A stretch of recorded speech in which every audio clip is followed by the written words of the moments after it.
अवध पंच में मधुकर उपाध्याय का राम राम भैया।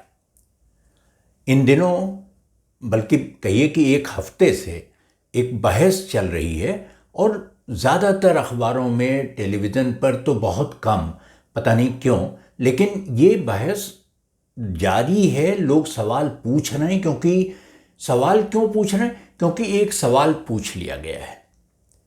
अब वो सवाल बहुत छोटा सा है, बहुत आसान भाषा में लिखा हुआ है, शब्द उसके इतने सरल हैं कि उसको समझने में कोई समस्या नहीं है। लेकिन उसी सवाल पर अब लोग सवाल पूछ रहे हैं। सवाल ये था कि प्रधानमंत्री जी, आपने हमारे बच्चों की वैक्सीन विदेश क्यों भेज दी? बस एक छोटा सा प्रश्न है जो काले रंग के कागज पर सफेद इबारत से लिखा हुआ दिल्ली में कई जगह लगा दिया गया। अब ये सवाल जैसे ही उठा, पुलिस हरकत में आ गई।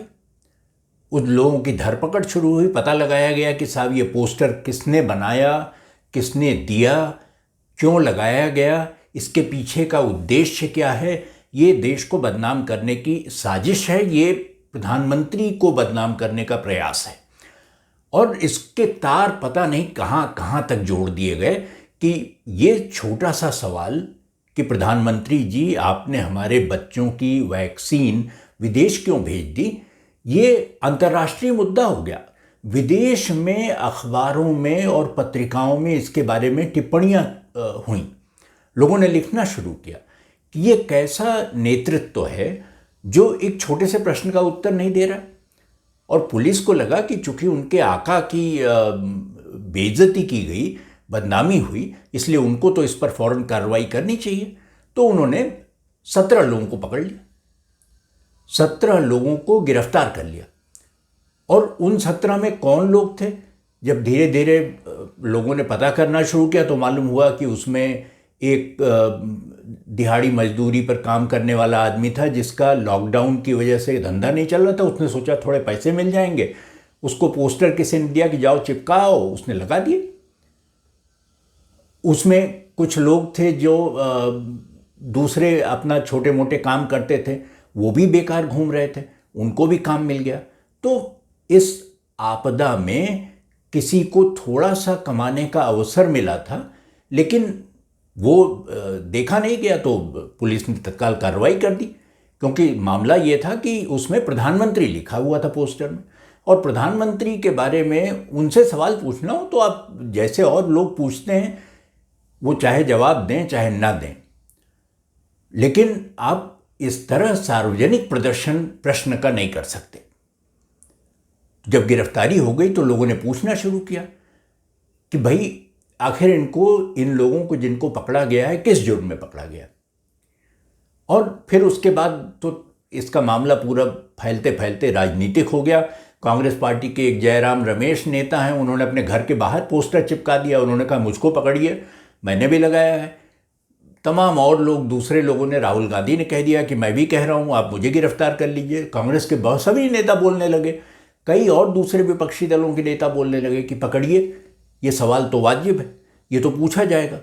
लेकिन सवाल यह है कि अगर उस सवाल का उत्तर प्रधानमंत्री ने नहीं दिया, तो अब पुलिस से पूछा जाने लगा कि भाई, जब ये पोस्टर लगा और प्रधानमंत्री ने इस पर कोई टिप्पणी नहीं की, जवाब देने की ज़रूरत ही नहीं समझी, तो आपको क्या पड़ी थी कि आपने धरपकड़ करके 17 लोगों को अंदर कर दिया, थाने में बिठाए रखा, उसके बाद जेल भेज दिया।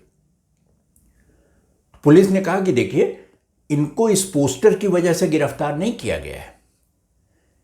इनकी गिरफ्तारी इसलिए हुई है कि इस समय इस इलाके में लॉकडाउन लागू है, किसी को बाहर निकलने की मनाही है। और इसमें से 3 लोग बिना मास्क लगाए, उन्होंने कहा कि उन्होंने तो मास्क लगाया ही नहीं था, तो मास्क नहीं लगाया था, ये अपराध है उनके, इसकी वजह से गिरफ्तार कर लिया। तो हमने तो कोई गलत काम नहीं किया। आखिर जब लॉकडाउन लागू है, उसके नियम लागू हैं, तो आप इस तरह कैसे जाके पोस्टर बाहर सार्वजनिक रूप से कैसे घूम सकते हैं खुलेआम, और वो भी बिना मास्क के? पुलिस ने इसको घुमा दिया। लेकिन लोग भी सवाल पूछने वाले कहाँ मानने वाले थे। उन्होंने कहा कि नहीं सर, ये आपका कुछ जो तर्क है ये हजम नहीं हुआ, इसमें कुछ और बात है। क्योंकि वो समझ रहे हैं, वो जानते हैं कि पुलिस सही सही बात तो नहीं बता रही होगी।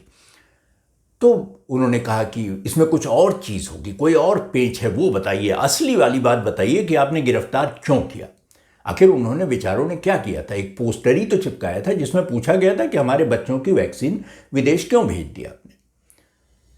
तो उन्होंने कहा कि नहीं नहीं नहीं, ये देखिए आप समझ नहीं रहे, और ये सवाल ये है कि ये प्रश्न ही गलत है। तो प्रश्नकर्ता जितने पुलिस संवाददाता थे जो वहाँ पहुँच गए थे थाने में, उन्होंने कहा कि प्रश्न कैसे गलत है। उन्होंने कहा भाई, अभी आपने अखबार में पढ़ा होगा, टेलीविज़न पर सुना होगा, बच्चों की वैक्सीन तो अभी बनी ही नहीं, तो जब बनी ही नहीं तो उसको भेजने का क्या तुक है। ये दुष्प्रचार है, ये बदनाम करने का प्रयास है, और हम इस तरह की अफवाहें नहीं फैलने देंगे। अफवाह फैलाने वाले इस देश के दुश्मन हैं। तो हमने तो अफवाह फैलाने की वजह से इनको गिरफ्तार किया, पुलिस ने अपना पैंतरा बदल दिया। तो अखबार वालों ने वो भी लिख लिया। उसके बाद कहने लगे कि नहीं, मुझे लगता है कि इसके पीछे कुछ और भी वजह होगी, ये सिर्फ बच्चों की वैक्सीन का नहीं है। मान लीजिए किसी बूढ़े आदमी ने ये लिखा हो, उसके बच्चे हों, तो उसके बच्चे तो 45 साल के, 18 साल से ऊपर के भी हो सकते हैं, 45 साल से ऊपर के हो सकते हैं, किसी के बच्चे तो 60 साल के हो सकते हैं। आखिर हम आप भी तो किसी के बच्चे ही हैं। तो हमारे पिता अगर कहेंगे तो यही कहेंगे कि हमारे बच्चों की वैक्सीन क्यों भेज दी। तो ये तर्क भी ठीक नहीं है। पुलिस को लगा कि ये कुछ गड़बड़ हो रहा है मामला, इसको अब उन्होंने अपने किसी बहुत सीनियर को बुलाया और कहा समझा दीजिए इनको भाई कि ये बार बार सवाल पूछ रहे हैं, हम उनको उत्तर दे रहे हैं, लेकिन ये संतुष्ट नहीं है उससे। तो उन्होंने कहा, उनसे भी वही प्रश्न दोहराया गया। तो उन्होंने कहा देखिए, ये मामला वो नहीं है, मामला ये है कि आप प्रधानमंत्री के आदेश का पालन नहीं कर रहे। तो लोगों को समझ में नहीं आया।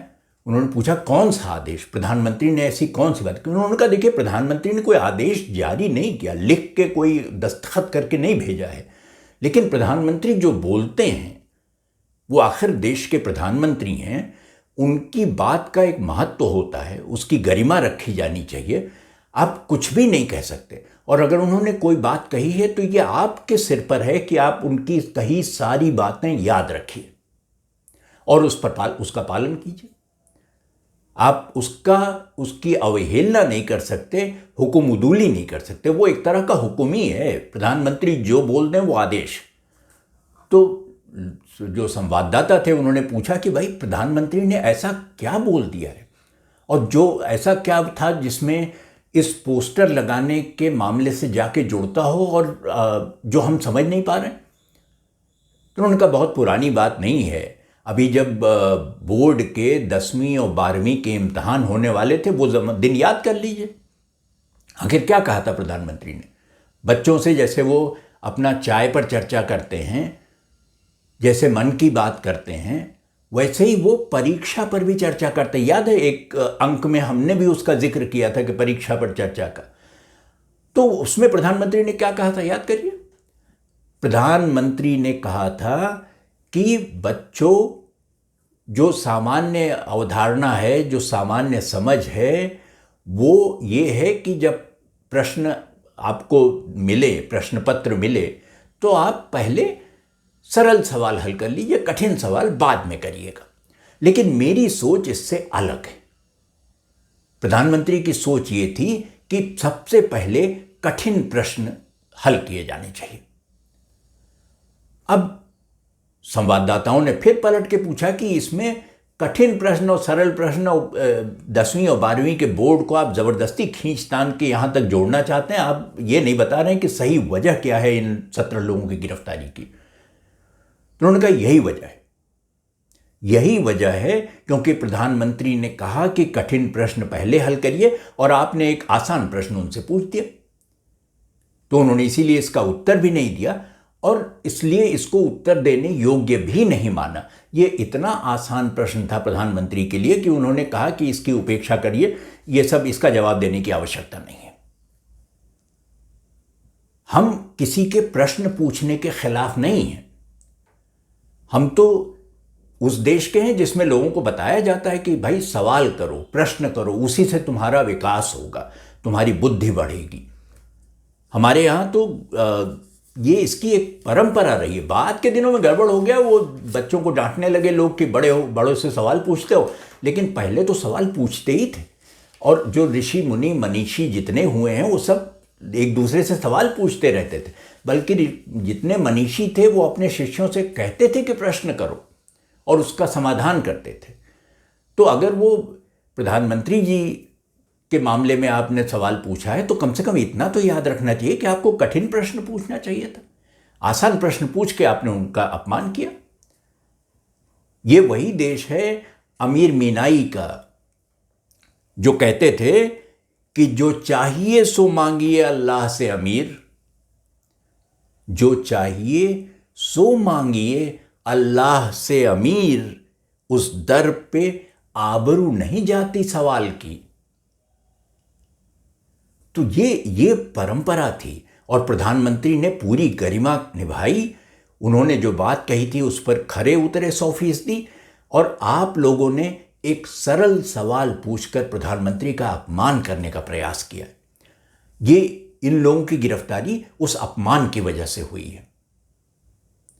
ये अगली बार जब ये छूट जाएंगे, कोई ऐसी कठिन धारा इन पर नहीं लगेगी, लेकिन ये अगली बार साहस नहीं करेंगे इस तरह के आसान प्रश्न पूछने का, कठिन प्रश्न ढूंढेंगे। अब एक शायर हैं जो बेकल उत्साही, तो वो कहने लगे कि उसका जवाब एक ही लम्हे में खत्म था। उसका जवाब एक ही लम्हे में खत्म था, फिर भी मेरे सवाल का हक देर तक रहा। सवाल पर यह बात समझिए कि आपके सवाल का हक बना रहना चाहिए और देर तक बना रहना चाहिए। यह बहुत ही उम्दा शेर है बेकल उत्साही का। इसको छोड़ दीजिए कि आपको क्या जवाब मिला, और ना इस बात से परेशान होइए कि जैसा मोहसिन असरार कहते हैं। मोहसिन असरार तो बेचारे मतलब निराश हो जाते हैं ये प्रश्न पूछ के और उत्तर ना मिलने पर। बल्कि एक बार तो उन्होंने खीज में आके शायद कहा होगा, एक शेर कहा कि कोई जवाब ही नहीं दे रहा था, वो सवाल पूछते जा रहे थे। तो जब उन्होंने खींच कर एक शेर कह दिया और उन्होंने कहा कि जवाब देता है मेरे हर एक सवाल का वो, जवाब देता है मेरे हर एक सवाल का वो, मगर सवाल भी उसकी तरफ से होता है। मतलब प्रश्न भी वही करेंगे, उत्तर भी वही देंगे। आप या तो बहुत कठिन प्रश्न ढूंढ के लाइए और पूछिए, या फिर तैयार रहिए कि प्रश्न भी उन्हीं का, उत्तर भी उन्हीं का। लेकिन अमीर मीनाई वाला शेर याद रखिए कि उस दर पे आबरू नहीं जाती सवाल से। हम एक अंक में इस पर फिर से चर्चा करेंगे अमीर मीनाई के शेर से लेकर कि कैसे हिंदुस्तान में ये किस किस तरह से उद्घाटित होता है, किस किस रूप में सामने आता है। तो आज सवाल जवाब पर इतना ही। कठिन प्रश्न मैं भी तैयार कर रहा हूं, आप भी करिए। एक दिन कठिन प्रश्नों के उत्तर तो देने ही होते हैं और वही पहले देने हैं। तो कोशिश करिए कि हमारी ओर से चूक ना हो। जितना कठिन प्रश्न आप पूछ सकते हो, बना सकते हो, रट्टा मार सकते हो, तैयार कर सकते हो, कर लीजिए। तो अगले अंक में आपसे फिर भेंट होगी। तब तक अवधपंच देखते रहिए और हमें लिखते रहिए awadhpanch@gmail.com पर। आप अपनी प्रतिक्रियाएं भेजेंगे तो हमको अपना कार्यक्रम बेहतर बनाने में उससे सहूलियत होगी। वो करिए और इंतज़ार करिए अगले अंक का। तब तक के लिए राम राम भैया।